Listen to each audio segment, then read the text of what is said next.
Hello friends, स्वागत है आपका हमारे चैनल मेंटर्स मंडल पे। आज की इस वीडियो में हम पढ़ने वाले हैं रेस्पिरेटरी सिस्टम का पार्ट सेकंड। आज ये रेस्पिरेटरी सिस्टम जो हमारा है कंप्लीट हो जाएगा। ठीक, तो देखिए हमने आपको पार्ट वन में क्या क्या पढ़ाया था कि एल्वेली तक पढ़ा दिए थे कि गैस का एक्सचेंज कहाँ होता है, लंग्स के एल्वेली में।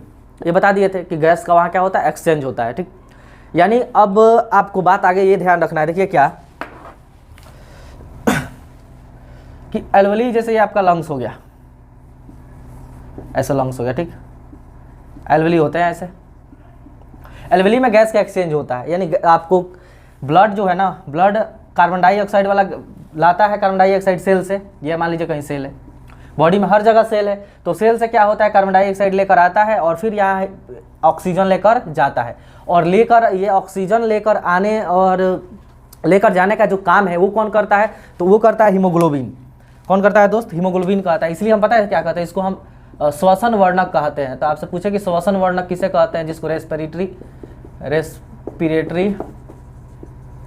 पिगमेंट कहा जाता है। क्या, रेस्पिरेटरी पिगमेंट, यानी श्वसन वर्णक कौन है।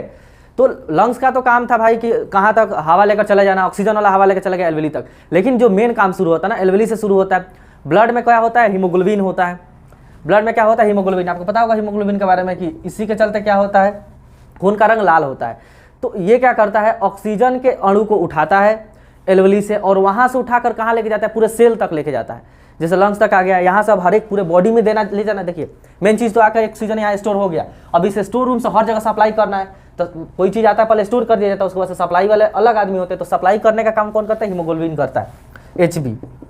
ठीक, और इसमें आपको ये भी पता होगा कि हीमोग्लोबिन में क्या होता है, आयरन होता है, जिसके चलते ये हीमोग्लोबिन ब्लड का रंग क्या कर देता है, लाल कर देता है। ठीक, अब देखिए क्या ये लेकर जाता है, यानी ऑक्सीजन को आप पकड़ता है, पकड़ के ले जाकर पूरे सेल को बांटता है कि लो भाई ऑक्सीजन जाएगा सेल में, तो क्या होगा, माइटोकॉन्ड्रिया में उसका ब्रेकडाउन होगा ग्लूकोज का, तो फिर क्या बनेगी, एनर्जी बनेगी।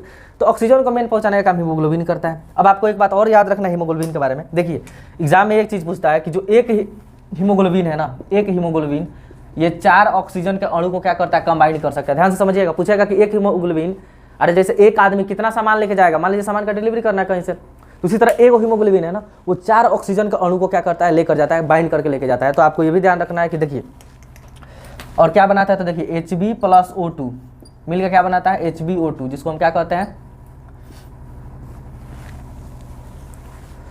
Hb + O2 मिलकर क्या बनाता है, Hb + O2, जिसको ऑक्सी हीमोग्लोबिन कहा जाता है। क्या कहा जाता है, ऑक्सी हीमोग्लोबिन। तो आपसे पूछे कि हीमोग्लोबिन ऑक्सीजन के साथ कंबाइन करके क्या बनाता है, ऑक्सी हीमोग्लोबिन बनाता है। ध्यान से समझिए कि ये जो रिएक्शन हुआ है ना, ये होता है मतलब ये जो चेंज हुआ है ये है फिजिकल चेंज। कैसा चेंज है, भौतिक परिवर्तन है, यानी फिजिकल चेंज है। आप जानते होंगे कि भौतिक परिवर्तन में क्या होता है कि कोई पदार्थ मतलब एक से दूसरा बन रहा है, फिर दूसरा से पहला बनाया जा सकता है, नहीं जो रिवर्स है वो पॉसिबल है। ये देखिए अगर ये भौतिक चेंज नहीं रहता ना, तो देखिए क्या होगा, मान लीजिए हीमोग्लोबिन ऑक्सीजन को उठा के ले जाके, तो फिर वहाँ छोड़ना भी तो है सेल के पास, क्योंकि सेल के पास छोड़ेगा तभी क्या होगा, ग्लूकोज का ब्रेकडाउन होगा, जिससे एनर्जी मिलेगी। तो ये कंबाइंड पहले कर लेता है, इस ले जाकर फिर छोड़ भी देता है, तो प्रोडक्ट फिर बनाया फिर रिवर्स कर देगा, यानी फिर अलग भी हो जाएगा। इसलिए कहते हैं, तो आपसे कभी पूछ दे कि जो हीमोग्लोबिन ऑक्सीजन से कंबाइन करता है कैसा चेंज है, तो ये नहीं सोचेगा रिएक्शन कर रहा है तो फिजिकल होगा, नहीं केमिकल होगा, फिजिकल चेंज है, भौतिक परिवर्तन है। ठीक, तो आप समझे कि एक हीमोग्लोबिन 4 ऑक्सीजन को लेकर जाएगा और क्या बनाता है, ऑक्सी हीमोग्लोबिन आता है। कैसा चेंज है, फिजिकल चेंज है। अच्छा, अब कार्बन डाइऑक्साइड के बारे में कुछ बात कर ली जाए कि उधर तो प्रोडक्ट में कार्बन डाइऑक्साइड बनता है ना, अभी हम जस्ट पढ़ाने वाले वही देखिए, वायवीय श्वसन और अवायवीय श्वसन, मतलब एरोबिक रेस्पिरेशन और एनारोबिक रेस्पिरेशन। उसमें हम ग्लाइकोलिसिस जो भी और क्रेब्स चक्र वो भी बताएंगे। कार्बन डाइऑक्साइड बनता है, आपको पता है, ग्लूकोज टूटता है तो क्या बनता है, कार्बन डाइऑक्साइड बनता है। उस कार्बन डाइऑक्साइड को कौन लाता है, तो देखिए हीमोग्लोबिन लाता है, बात सही है, लेकिन आपको ध्यान रखना है कि 75% लाता है RBC। और RBC पता है किस फॉर्म में आता है, कैल्शियम और पोटेशियम के कार्बोनेट के फॉर्म में, कैल्शियम और पोटेशियम के कार्बोनेट के फॉर्म में। आपका 23% लाता है हीमोग्लोबिन और 7% लाता है प्लाज्मा। तो आपको ये ध्यान रखना है कि ऑक्सीजन का ट्रांसपोर्टेशन कौन करता है, यानी सेल में तो भाई ब्रेकडाउन हो गया ग्लूकोज का, बन गया ऑक्सीजन, तो फिर ऑक्सीजन को कार्बन डाइऑक्साइड बन गया, फिर कार्बन डाइऑक्साइड को लाना भी तो है यहाँ एल्वेली में, सेल से फिर लेकर आना है। तो अब देखिए ले जाने का काम खाली ऑक्सीजन का है, हीमोग्लोबिन का है ऑक्सीजन को, लेकिन उधर से कार्बन डाइऑक्साइड को लाने का काम ना RBC भी लाता है। किस फॉर्म में, तो कैल्शियम और पोटेशियम के बाइकार्बोनेट में, सॉरी कार्बोनेट नहीं, बाइकार्बोनेट के फॉर्म में, कैल्शियम और पोटेशियम का बाइकार्बोनेट के फॉर्म में। ये क्या होता है, घुल जाते हैं ब्लड में, ब्लड ही करता है, समझिए ट्रांसपोर्टेशन तो ब्लड ही करना है, क्योंकि आपको पता है कि ब्लड क्या है, अरे भाई पूरे शरीर को जोड़ के रखता है, यही ना कनेक्टिंग टिश्यू है, आप जानते होंगे। तो इसमें कौन करता है, आरबीसी करता है, और 23% आपका हीमोग्लोबिन करता है, 7% प्लाज्मा करता है। ये बात आप समझिए। कभी कभी अगर ज़्यादा डेप्थ जाकर पूछते कौन करता है तो आरबीसी को टिक कीजिएगा आप, ठीक। अब देखिए, अब एक बात और आपको ध्यान रखना है ना कि ये जो हीमोग्लोबिन है ना, ये हीमोग्लोबिन है HB, इसका लगाव जो है ना, लगाव का बात देखिए, सबसे ऑक्सीजन से ज़्यादा होता है कार्बन मोनोऑक्साइड से। किससे? कार्बन मोनोऑक्साइड से, CO से। ऑक्सीजन से ज़्यादा लगाव होता है। कहने का मतलब समझिए क्या है, जो हीमोग्लोबिन है ना, ऑक्सीजन इसकी वाइफ है। ऑक्सीजन का है भाई, वाइफ है, पत्नी है। आई है GF, बाहर वाली। तो देखिए, अब एक बात बताइए, कोई भी आदमी का वाइफ के साथ ज़्यादा हेल में चलेगा कि GF के साथ? अरे बाहर वाले के साथ, क्योंकि जान रहा है इसके साथ तो हमेशा रहना है। लेकिन जैसे बाहर वाले को देखेगा इसको भूल जाएगा। आदमी का भी यही नेचर है, ये भी ऐसे करता है। ये है हीमोग्लोबिन जो है ना, ये कार्बन मोनोऑक्साइड क्या है, इसकी गर्लफ्रेंड है। तो जैसे देखिए, मान लीजिए आपने सांस लिया, आप सांस लेते तो नाइट्रोजन, कार्बन डाइऑक्साइड, हर गैस अंदर जाती है। मान लीजिए आपके गैस में कार्बन मोनोऑक्साइड भी गया है, ऑक्सीजन भी गया है, और अब ये चला गया एल्वेली में, अब आएगा हीमोग्लोबिन लेके जाने के लिए। तो जैसे आएगा लेके जाने के लिए तो देखेगा कि अरे भाई यहाँ तो GF मौजूद है। मतलब इसलिए ना, क्योंकि जो लगाव है ना हीमोग्लोबिन का, हम GF समझाने के लिए कह रहे हैं, लगाव है किसके प्रति ज़्यादा होता है, कार्बन मोनोऑक्साइड के प्रति होता है। ये अब इसको भूल जाएगा, यानी इसको लेकर जाना चाहिए था किसको, ऑक्सीजन को, हीमोग्लोबिन को, लेकिन ऑक्सीजन को लेकर नहीं जाएगा, इसको भूल जाएगा, कहेगा इसको पकड़, इसको लेके चल। इसके साथ तो हमेशा लेके जाते हैं, इसको भूलेगा, अब इसको लेके जाएगा क्या, तो आपको किसको लेके जाएगा, कार्बन मोनोऑक्साइड को। अब कार्बन मोनोऑक्साइड के साथ जैसे हीमोग्लोबिन कंबाइन करता है ना, तो पता है क्या बनाता है, ये है एक केमिकल चेंज। कैसा चेंज है, केमिकल चेंज। जैसे देखिए, हम आपको बताया कि हीमोग्लोबिन ऑक्सीजन के साथ मिलता है तो फिजिकल चेंज है, वो फिर अलग भी हो जाएगा। लेकिन जैसे ही हीमोग्लोबिन कार्बन मोनोऑक्साइड के साथ मिला, फिर वो काम छोड़ने वाला करेगा नहीं। अब उसको कंबाइन किया, लेकर चल जाएगा सेल के पास, और सेल के पास लेके जाएगा तो सेल उसको यूज ही नहीं कर सकता, क्योंकि सेल को चाहिए तो ऑक्सीजन, एनर्जी बनाने के लिए। तो बताइए, ऑक्सीजन की पूर्ति नहीं होगी तो शरीर में क्या नहीं बनेगा, एनर्जी नहीं बनेगा। तो अगर आप सांस ले रहे हैं और उसमें बहुत देर तक कार्बन मोनोऑक्साइड जा रहा है, हाँ, ऑक्सीजन के साथ कार्बन मोनोऑक्साइड जा रहा है, बहुत ज़्यादा जा रहा है, तो अब समझिए कि ऑक्सीजन बहुत कम लेकर जाएगा, क्योंकि जितना हीमोग्लोबिन है ना, सब इसी से कंबाइन होने लगेगा। और एक बार चिपक गया इससे तो फिर अलग होने वाला नहीं है। यानी आपके बॉडी में जितना हीमोग्लोबिन है, जितने हीमोग्लोबिन का अणु है, उतना अणु अगर कार्बन मोनोऑक्साइड के गए तो समझिए कि ऑक्सीजन को भूल ही जाएगा। अब फिर ऐसा होता है ना कि फिर वो अलग नहीं होता, मतलब ये वो लेकर गया ना, उधर रह जाएगा, फिर वो अलग छोड़ने वाला नहीं है। ऑक्सीजन लेके जाता है तो छोड़ के आ जाता है ना, इसमें नहीं छोड़ेगा। तो बताइए, अगर ज़्यादा इसका सप्लाई कर दिया जाए तो सब हीमोग्लोबिन इससे कंबाइंड हो जाएगा, ऑक्सीजन की पूर्ति ही नहीं होगी सेल में, जिससे एनर्जी नहीं बनेगा, तो आदमी का क्या हो जाएगा, मृत्यु हो जाएगा। तो आपको ये ध्यान रखा जाता है कि कहा जाता है ना कि बंद, अब ये निकलता कहाँ से, तो देखिए, किसी भी फ्यूल का ना, किसी भी फ्यूल का अगर वो मतलब क्या कहते हैं उसको, आधा मात्रा में जल रहा है, यानी कहते हैं कंप्लीट कंबसन नहीं हो रहा है, इनकम्प्लीट दहन हो रहा है, अपूर्ण दहन हो रहा है। किसका अपूर्ण दहन हो रहा है? किसी भी फ्यूल का अपूर्ण दहन हो रहा है तो कैसा, कौन सा गैस निकलता है, कार्बन मोनोऑक्साइड निकलता है। और ये कार्बन मोनोऑक्साइड ऐसा गैस है जो आदमी को गहरी नींद में ले जाकर मारता है। यानी अगर आप सोए हैं, मान लीजिए अपना अंगीठी कुछ या किसी लकड़ी का धुआं हुआ कर दिया, रूम बंद है, तो क्या होगा कि जितना ऑक्सीजन का धीरे धीरे खत्म होगा, उसके बाद से आपके बॉडी में जाएगा कार्बन मोनोऑक्साइड, और शरीर क्या करेगा, हीमोग्लोबिन सब कार्बन मोनोऑक्साइड के साथ क्या कर लेगा, कंबाइन हो के, उसके बाद से ऑक्सीजन का सप्लाई बंद होगा, क्योंकि हीमोग्लोबिन ही नहीं रहेगा, तो आपकी क्या हो जाएगी, मौत हो जाएगी। तो आपको याद रखना है इसलिए कि बंद कमरा में कोई भी चीज़ जलाकर नहीं सोना चाहिए। क्या होता है, कार्बन मोनोऑक्साइड गैस निकलेगा तो आदमी की मृत्यु हो जाती है। समझे ना क्यों? क्योंकि ये कॉम्बिनेशन है ना कार्बन मोनोऑक्साइड का हीमोग्लोबिन से, ये केमिकल चेंज होता है भाई, ये फिर अलग नहीं हो सकते। यानी एक बार बना लिया हीमोग्लोबिन से रिएक्शन हो गया कार्बन मोनोऑक्साइड का, तो फिर वो अलग नहीं हो सकते। तो आप समझे कि ये चीज़ नहीं करना चाहिए। एक बात आपको और बता दें, तो आपसे पूछा है किससे ज़्यादा होता है, कार्बन मोनोऑक्साइड से होता है। इससे आदमी की क्या हो जाती है, मौत हो जाती है, और गहरी नींद में मौत हो जाती है। पहले नींद में ले जाएगा, फिर आदमी का मौत हो जाएगा, पता भी नहीं चलता है, सोए रह जाएगा आदमी। पहले के ज़माने में होता था ऐसे, लोग रूमों में कुछ मच्छर ना काटे, ये सब धुआं करके सो जाते थे, रात में सोए रह जाते थे। रीज़न का था यही था। अब एक बात आपको और ध्यान रखना है, थोड़ा सा ब्रीदिंग रेट के बारे में बताया। देखिए, जो श्वसन रेट है ना, मतलब जो हम ब्रीद करते हैं, सांस लेते हैं छोड़ते हैं, 1 मिनट में हमारा जो है 12 से 16 बार होता है। किसी वयस्क यानी युवा आदमी का 12 से 16 बार, कोई बच्चा है तो 25 से 40 बार हो सकता है। ये वैरी करते रहता है, ठीक है। अभी ये कभी आपको ऑप्शन में 16 मिल जाए वो भी सही हो जाएगा, 17 मिल जाए वो भी सही हो जाएगा। ये बच्चों में होता है, ये युवा में होता है, और बूढ़े लोग का 12 के आसपास होता है। बूढ़े लोगों में क्या होता है, कम होता है ब्रीदिंग दर। समझ में आया? हम लोगों में 12 से 16 होता है ब्रीदिंग रेट। आपको ये बात ध्यान रखना है। एक और चीज़ ध्यान रखना है, टाइडल वॉल्यूम जिसको क्या कहते हैं। देखिए, टाइडल वॉल्यूम जिसको ज्वारीय आयतन कहा जाता है, यानी जितनी मात्रा हम जितनी मात्रा हम गैस का एक बार में लेते हैं अपने लंग्स में, और जितनी मात्रा छोड़ते हैं उसी को हम क्या कहते हैं, टाइडल वॉल्यूम कहते हैं। ये होता है 500 ml के आसपास। कितना, 500 ml, यानी 500 ml हम एक बार में हवा गैस ले लेते हैं और 500 ml क्या करते हैं, छोड़ते हैं, जिसको टाइडल वॉल्यूम कहते हैं। आपको एक बात और ध्यान रखना है कि मैक्सिमम कितना हवा हम अंदर रख सकते हैं, हमारे लंग्स में कितना हवा रह सकता है, 6 लीटर। कितना लीटर भाई, 6 लीटर।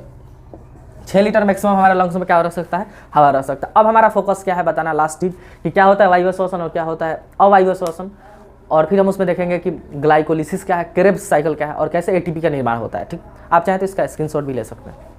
तो अब हम देखते हैं कि जो हमारा रेस्पिरेशन है वो कितने तरह का होता है। देखिए रेस्पिरेशन और ब्रीदिंग तो आपको समझा चुके, कौन ऑक्सीजन को लेके जाता है ये सब समझा चुके। अब बात आया कि जो सेल ऑक्सीजन कहाँ पहुँच चुका है, सेल के अंदर। तो अब सेल के अंदर जो आपको बताया था रेस्पिरेशन सेल के अंदर ही होता है। एक्चुअल में रेस्पिरेशन मतलब जो ऐसी क्रिया जो सेल के अंदर होती है, ब्रीदिंग तो हम जो करते हैं वो तो ब्रीदिंग है।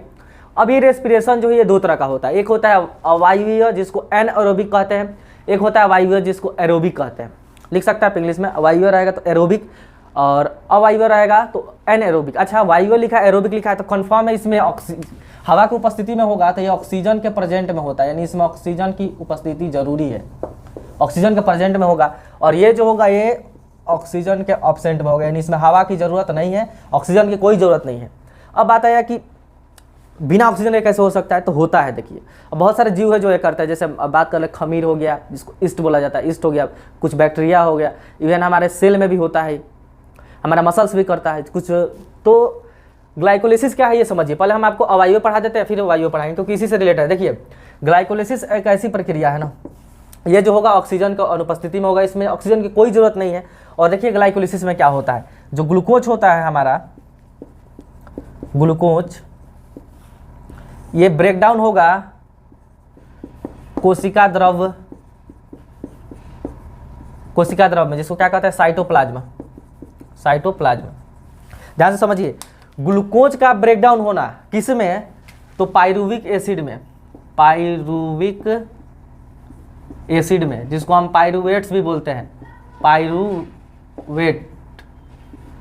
ग्लूकोज का ब्रेकडाउन होना पाइरुविक एसिड में, और कहाँ ये होता है ब्रेकडाउन, ये जो ग्लाइकोलिसिस है ये होता कहाँ है, तो भाई सेल के अंदर ही होगा। और सेल के अंदर कहाँ, साइटोप्लाज्म। जानते हो कि सेल में जो लिक्विड फॉर्म होता है उसको हम क्या बोलते हैं, साइटोप्लाज्म बोलते हैं, कोशिका द्रव बोला जाता है। तो आपसे ये पूछता है कि जो ग्लाइकोलिसिस की क्रिया है वो कहाँ होती है, तो साइटोप्लाज्म में होती है। फिर पूछता है कि ग्लाइकोलिसिस की क्रिया में क्या होता है, तो जो ग्लूकोज है वो किस में टूट जाता है, पाइरुविक एसिड में। आपको ये ध्यान रखना है कि जो ग्लूकोज है ये 6 कार्बन वाला होता है, C6H12O6 होता है ना, ग्लूकोज 6 कार्बन वाला होता है। पूछता है कि पाइरुविक एसिड कितना कार्बन वाला होता है, तो 3 कार्बन वाला होता है। तो कितना बार सवाल ये भी आता है कि ग्लाइकोलिसिस में ग्लूकोज कितने अणु वाले कार्बन में टूट जाता है, तो 3 कार्बन वाले अणु में। कितने कार्बन वाले अणु में, 3 कार्बन वाले अणु में टूट जाता है। इसका फॉर्मूला नहीं पूछेगा, इसमें आपका कीटोन भी शामिल रहता है, एल्डिहाइड भी शामिल रहता है, वो फॉर्मूला नहीं पूछेगा, नहीं तो लिख देते।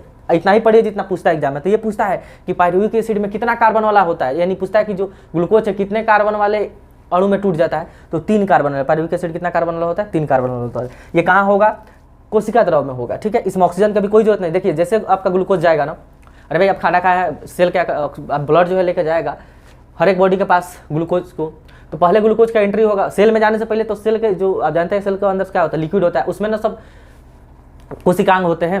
तो इस लिक्विड में जाते ही क्या होता है, ग्लूकोज का ब्रेकडाउन होता है पाइरुविक एसिड में। ठीक, और पाइरुविक एसिड के साथ साथ क्या होता है, तो आपका वाटर के 2 मोलिक्यूल बनते हैं और 4 एटीपी ऊर्जा का निर्माण होता है। कितना एटीपी, 4 एटीपी ऊर्जा का निर्माण। एटीपी क्या है, एडिनोसाइन ट्राइफॉस्फेट। ये क्या होता है, ऊर्जा का इकाई है, मतलब हम इसको जो ऊर्जा है उसको इसमें क्या करते हैं, मेजर करते हैं। अच्छा एक बात समझिए, ये जो 4 एटीपी है ना, ये 4 एटीपी में से 2 एटीपी खर्च हो जाता है। पता है किस लिए, ये जो प्रोसेस हो रहा है इसमें भी तो एनर्जी लगेगा, तो 2 एटीपी खर्च हो जाता है। फाइनल आपको बचता है कितना, 2 एटीपी बचता है। यहाँ से कितना एटीपी बच जाता है, 2 एटीपी। यानी आपको ध्यान रखना चाहिए, एग्जाम में भी पूछता है कि ग्लाइकोलिसिस प्रक्रिया के द्वारा कितने एटीपी ऊर्जा का निर्माण होता है। तो देखिए होता वैसे 4 एटीपी का है, लेकिन 2 एटीपी क्या होते हैं, उस प्रोसेस में लग जाते हैं। फाइनली कितना एटीपी बनता है, 2 एटीपी बनता है। यानी जैसे आपका ग्लूकोज ढूका सेल में जाने के लिए साइटोप्लाज्म में, वहाँ ये टूट जाएगा किसमें, पाइरुविक एसिड में। पाइरुविक एसिड 3 कार्बन वाले होते हैं, और फिर आपको वाटर बनेगा और 2 एटीपी यहाँ ऊर्जा बन जाएगा, तो 2 एटीपी। ये आप समझे। अब देखिए एक बात आपको और क्या ध्यान रखना है इसमें, ये जो ग्लाइकोलिसिस है ना, ये अवायवीय, इसे अब ऑक्सीजन का कोई रोल नहीं है, अभी ऑक्सीजन का कोई रोल नहीं है। तो अलग अलग जीव में ये अलग अलग तरह से होता है। जैसे हम बात करें, देखिए अगर हम यहाँ से ध्यान से समझिए, इस चीज़ को हम लिख के बताते हैं। ग्लूकोज का ग्लाइकोलिसिस होगा, ये बनेगा आपका पायरुविक एसिड। पायरुविक अम्ल को हम क्या कहते हैं, पायरुवेट्स भी कहते हैं। अब ध्यान से समझिए, यहाँ से 2 स्टेप आपको ध्यान रखना है मेरे दोस्त। देखिए क्या, अगर हम बात करें ईस्ट में, ईस्ट या खमीर में, ध्यान से देखिए, ईस्ट या खमीर में पता है क्या होता है, ग्लूकोज का तो ग्लाइकोलिसिस से ब्रेकडाउन होगा ही पायरुविक एसिड में। आगे जो पायरुविक एसिड है ना, ये पता है क्या बन जाता है, ये आपका मेथेनॉल बन जाता है, एथेनॉल बन जाता है, C2H5OH प्लस 2CO2। ध्यान से समझिए, तो पूछता है एग्जाम में कि खमीर में क्या होता है, तो खमीर में जो हमारा पायरुविक एसिड बन रहा है ना, वो आगे किस में डिवाइड हो जाता है, किस में ब्रेक डाउन हो जाता है, उसका एथेनॉल में। ये क्या है, एथेनॉल यानी शराब। तो आप देखे होंगे कि शराब बनाने में खमीर और मिर्च का यूज किया जाता है। इस क्रिया को क्या कहते हैं, फर्मेंटेशन कहते हैं, किण्वन कहते हैं। तो किण्वन में क्या किया जाता है, किसी चीज़ में आप खमीर डाल दीजिएगा ना, तो उसको सड़ा के शराब बनाएगा। रीजन क्या है बनाने का, क्योंकि ये जो खमीर है ये करेगा एनएरोबिक रेस्पिरेशन। एनएरोबिक रेस्पिरेशन होगा इसमें, तो क्या होगा, ग्लूकोज का जो ब्रेकडाउन ग्लाइकोलिसिस से ब्रेकडाउन होगा केस में पायरुविक अम्ल में। पायरुविक अम्ल को आगे ये क्या बना देता है, एथेनॉल बना देता है और कार्बन डाइऑक्साइड में परिवर्तित कर देता है। और एथेनॉल क्या है, शराब है। तो फर्मेंटेशन किण्वन में ये होता है, आपको ध्यान रखना है। पायरुविक एसिड ईस्ट में किस में टूट जाते हैं, एथेनॉल में। और हमारे एनिमल में, एनिमल यानी हमारे मसल्स में, एनिमल यानी हमारे मसल्स में पता क्या होता है, ये जो पायरुविक एसिड है ना, ये टूट जाता है आपका लैक्टिक एसिड में। किसमें, लैक्टिक एसिड में प्लस 2 ATP। ध्यान से समझिएगा दोस्त, यहाँ देखिए, ये जो पायरुविक अम्ल बना, यहाँ से क्या होता है कि जैसे खमीर में जाएगा, ये एथेनॉल में बनेगा, कार्बन डाइऑक्साइड बनेगा, और 2 ATP यहाँ से ऊर्जा बनता है। ये 2 ATP तो 2 ATP रहना ही है, 2 ATP यहाँ भी बनेगा, 2 ATP यहाँ भी बनेगा। 2 ATP ऊर्जा रहता है, जिससे वो ऊर्जा क्या करता है, यूज करता है, और क्या बना देता है, एथेनॉल बना देता है। लेकिन हमारे बॉडी में क्या होता है, हमारा शरीर भी, हमारा मसल्स भी क्या करता है, एनारोबिक रेस्पिरेशन करता है। अब देखिए क्या होगा, अगर हमारे बॉडी में क्या होगा, ग्लूकोज का ग्लाइकोलिसिस प्रोसेस से पायरुविक एसिड में टूटेगा, फिर ये आगे किस में बदल जाता है, लैक्टिक एसिड में। अच्छा, ये लैक्टिक एसिड में एक कंडीशन है, पता है कब बदलेगा, जब ऑक्सीजन की सप्लाई ज़्यादा ना हो। अगर ऑक्सीजन की सप्लाई ज़्यादा है तब ये लैक्टिक एसिड में नहीं बदलता है, ये आपका टूट जाएगा किस में, खत्म हो जाएगा, कार्बन डाइऑक्साइड बनाएगा, वाटर बनाएगा, और फिर 36 ATP ऊर्जा के निर्माण करता है। कब, जब ऑक्सीजन का सप्लाई हो। अगर ऑक्सीजन का सप्लाई नहीं हो, ये चीज़ अभी आपको और ऐसा समझ में आएगा। अभी हम थोड़ा सा क्रेब्स साइकिल बता देते हैं, आप समझे कि ग्लाइकोलिसिस क्या है, इसमें पायरुविक एसिड में टूटता है। और ये 2 तरह की चीज़ है, इसमें एग्जाम में हर टाइप का क्वेश्चन पूछता है। ये भी पूछ देता है कि जो ग्लाइको ईस्ट में खमीर टूटता है, कितने को वो कार्बन डाइऑक्साइड मोलिक्यूल बनता है, तो 2 को ATP 2 और कितने एथेनॉल, तो याद रखना है भाई 2। अब देखिए, अब इंपॉर्टेंट है क्रेब्स साइकिल क्या होता है। देख क्रेब्स साइकिल क्या है, जो क्रेब्स साइकिल है ना, ये आपको ध्यान रखना, ये होता है माइटोकॉन्ड्रिया में। कहाँ होता है भाई, ये होता है आपका माइटोकॉन्ड्रिया में। माइटोकॉन्ड्रिया क्या है, तो आपको जानते हैं इसको पावर हाउस कहा जाता है, सेल का पावर हाउस। पावर हाउस क्यों कहा जाता है ना, क्योंकि सेल का ऑक्सीजन, ग्लूकोज है, उसका ऑक्सीजन की उपस्थिति में ब्रेकडाउन कहाँ होता है, माइटोकॉन्ड्रिया में ही होता है। तो अब हम आपको वो चीज़ हम समझाते हैं कि कैसे, देखिए वहाँ होता है। देखिए यहाँ से हम लिखना शुरू करेंगे।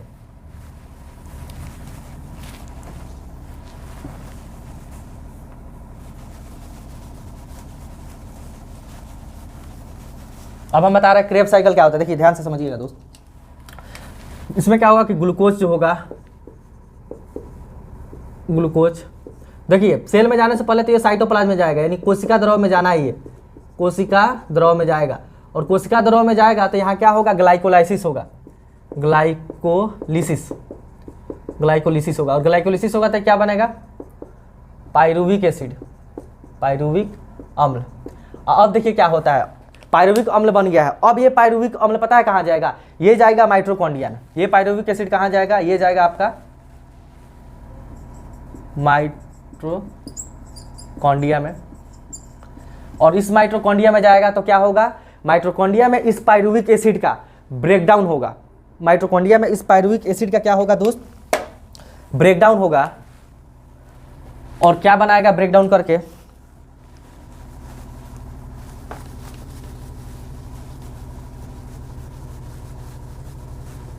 एक मिनट रुकिए,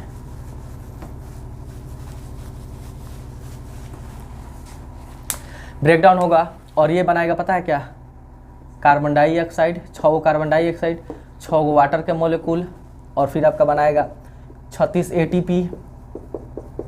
ध्यान से समझिए, देखिए क्या हुआ, पहले ग्लूकोज गया भाई कोशिका द्रव में, वहाँ क्या होगा, ग्लाइकोलिसिस एक प्रोसेस होगा जिसमें क्या बनेगा, पायरुविक एसिड बनेगा प्लस 2 ATP बनेगा, 2 ATP का निर्माण होगा। फिर ये पायरुविक एसिड आगे कहाँ जाएगा, माइटोकॉन्ड्रिया में, और माइटोकॉन्ड्रिया में जाने के बाद क्या होगा, वहाँ ऑक्सीजन है, तो ऑक्सीजन के प्रेजेंस में क्या होगा, पायरुविक एसिड का ब्रेकडाउन होगा। और ऑक्सीजन के प्रेजेंट में पायरुविक एसिड का ब्रेकडाउन क्या कहलाता है, ये जो प्रोसेस होता है माइटोकॉन्ड्रिया में, इसको हम कहते हैं क्रेब्स साइकिल, क्रेब्स चक्र कहते हैं, जिसको क्रेब्स साइकिल पूछता है। तो पूछता है क्रेब्स साइकिल में होता क्या है, तो आपको याद रखना है कि क्रेब्स साइकिल एक प्रोसेस है जिसमें क्या होता है कि ऑक्सीजन की उपस्थिति में माइटोकॉन्ड्रिया में पायरुविक एसिड का कार्बन डाइऑक्साइड, वाटर मोलिक्यूल और 36 ATP में टूट जाना क्या कहलाता है, क्रेब्स साइकिल कहलाता है। ये प्रोसेस टोटल क्या कहलाता है, क्रेब्स साइकिल। तो माइटोकॉन्ड्रिया में टूट गया, क्या क्या बनाएगा, 6 कार्बन डाइऑक्साइड के मोलिक्यूल, 6 वाटर के मोलिक्यूल और 36 ATP। अच्छा, ओवरऑल कितना ATP बना है, एगो ग्लूकोज से, एगो ग्लूकोज का अणु अभी लिए थे, तो 2 ATP यहाँ बना है, 36 ATP यहाँ बना है। 2 ATP कहाँ होता है, ग्लाइकोलिसिस में, जो कोशिका द्रव में ही हो जाता है। उसके बाद से जैसे आगे बढ़ेगा तो 36 ATP और बनाते हैं, एगो ग्लूकोज से टोटल कितना ATP का निर्माण हो गया, 38 ATP का निर्माण हो गया। तो आप याद रखना है, पूछे एक ग्लूकोज से कितने ATP का निर्माण होता है, एक ग्लूकोज अणु से, तो 36 ATP। केवल पूछे कि क्रेब्स साइकिल के दौरान कितने ATP का निर्माण होता है, तो क्रेब्स साइकिल के दौरान माइटोकॉन्ड्रिया में हुआ क्रेब्स साइकिल, तो कितना ATP बना, 36 ATP। ग्लाइकोलिसिस के दौरान एक ग्लूकोज से कितने ATP का निर्माण होता है, तो ग्लाइकोलिसिस से 2 ATP का निर्माण होता है। अब देखिए हम कहे तो आप यहाँ से क्या एक बात समझे कि जो वायु श्वसन में ना, सॉरी, ये जो ग्लाइकोलिसिस की प्रक्रिया है ये वायु हो चाहे अवायु हो, मतलब एरोबिक हो चाहे एनारोबिक हो, दोनों में होना है। लेकिन जैसे अवायु होगा यानी ऑक्सीजन का प्रेजेंस नहीं होगा, ऑक्सीजन नहीं होगा, तो पता है क्या होगा, ये ग्लूकोज पायरुविक एसिड में टूटेगा। अगर ये एनिमल में हो रहा होगा तो ये पायरुविक एसिड चेंज हो जाता है लैक्टिक एसिड में, और ये लैक्टिक एसिड में चेंज होने की वजह क्या होता है, मसल्स में जम जाता है, जिससे क्या होता है, हमको थकान होने लगता है, मसल्स दर्द करने लगता है। तो ये कब, अच्छा देखिए, पायरुविक एसिड माइटोकॉन्ड्रिया में जाकर टूट जाएगा कब, जब ऑक्सीजन रहेगा। अगर ऑक्सीजन अवेलेबल है तो पता है क्या होगा, ये पायरुविक एसिड जाएगा, टूट जाएगा कार्बन में, कार्बन डाइऑक्साइड में, वाटर में और 36 ATP में। कब, जब ऑक्सीजन अवेलेबल रहेगा आपके शरीर में। अगर हमारे शरीर में ऑक्सीजन अवेलेबल नहीं है, ऑक्सीजन का मात्रा कम है, मान लीजिए आप रनिंग कर रहे हैं, दौड़ रहे हैं, बहुत मतलब ज़्यादा शक्ति वाला काम कर रहे हैं जिसमें ज़्यादा एनर्जी की ज़रूरत है, तो क्या होगा, आपको एनर्जी की बहुत ज़्यादा ज़रूरत है, और एनर्जी की ज़्यादा ज़रूरत है तो उस समय ऑक्सीजन का मात्रा कम हो जाएगा, और ऑक्सीजन का मात्रा कम होगा तो पता है क्या होता है, हमारा मसल्स है वो भी क्या करने लगता है, एनारोबिक रेस्पिरेशन। और एनारोबिक रेस्पिरेशन में क्या होगा, क्योंकि ग्लाइकोलिसिस प्रक्रिया होगा, पायरुविक एसिड बनेगा और ये लैक्टिक एसिड में जम जाएगा, 2 ATP का निर्माण होगा। तो कुछ ATP एनर्जी मिलता है लेकिन लैक्टिक एसिड मसल्स में जम जाता है, जिससे क्या होता है, मसल्स दर्द करने लगता है। फिर आप आराम करने लगेगा तो क्या होगा, जैसे जैसे ऑक्सीजन का मात्रा आपके सेल में बढ़ेगा, ये लैक्टिक एसिड फिर किस में चेंज हो जाएगा, इसी में कार्बन डाइऑक्साइड, वाटर और 36 ATP में चेंज हो जाएगा। तो फिर थकान दिखेगा, कुछ देर आराम करने के बाद फिर वो थकान क्या होता है, दूर हो जाता है, क्योंकि ये लैक्टिक एसिड जो जमा था ना, ये ऑक्सीजन जैसे मिलेगा ये फिर टूट जाएगा। तो आप देखें कि जो ग्लाइकोलिसिस है दोनों में होता है, चाहे वायु हो चाहे अवायु हो। वायु में भी ग्लाइकोलिसिस से ग्लूकोज को गुजरना है, अवायु में गुजरना है। अगर यही अवायु आपका खमीर में हो रहा है ग्लाइकोलिसिस, तो ये जो पायरुविक एसिड है किस में टूट जाता है, एथेनॉल में। तो इससे बहुत सारे क्वेश्चन पूछता है कि किससे कितना बनता है, कौन पायरुविक एसिड का निर्माण होता है। देखिए इसमें पूछता है कि कितने पायरुविक अम्ल का निर्माण होता है, कौगो पायरुविक एसिड, तो 2 पायरुविक एसिड यहाँ लिख देते हैं, कौगो पायरुविक एसिड, 2 पायरुविक एसिड, एक ग्लूकोज से कौगो, 2 ध्यान रखिएगा, एक ग्लूकोज से 2 पायरुविक एसिड, एक ग्लूकोज से कितना पायरुविक एसिड, 2 पायरुविक एसिड का निर्माण होता है, मतलब 2 पायरुविक एसिड के मोलिक्यूल का निर्माण होता है। समझ में आया। अच्छा, आपसे ये पूछे कि एक पायरुविक एसिड से कितना ATP मिलेगा, देखिए 2 पायरुविक एसिड से कौगो मिला है, 36 ATP मिला है, तो एक पायरुविक एसिड अकेले कितना ATP देगा, 18 ATP देगा। तो एक पायरुविक एसिड 18 ATP और एक 18 ATP 36 ATP हो जाता है। एक ग्लूकोज से कितना ATP कौगो पायरुविक एसिड बनता है, 2 बनता है। ठीक, उम्मीद करते हैं आपको बहुत सारा चीज़ क्लियर हो गया होगा, ये क्या होता है एरोबिक रेस्पिरेशन और क्या होता है इनएरोबिक रेस्पिरेशन। वीडियो आपको अच्छा लगा तो लाइक और शेयर कीजिए, नए हैं तो चैनल को सब्सक्राइब जरूर कीजिएगा, स्क्रीनशॉट भी ले लीजिएगा।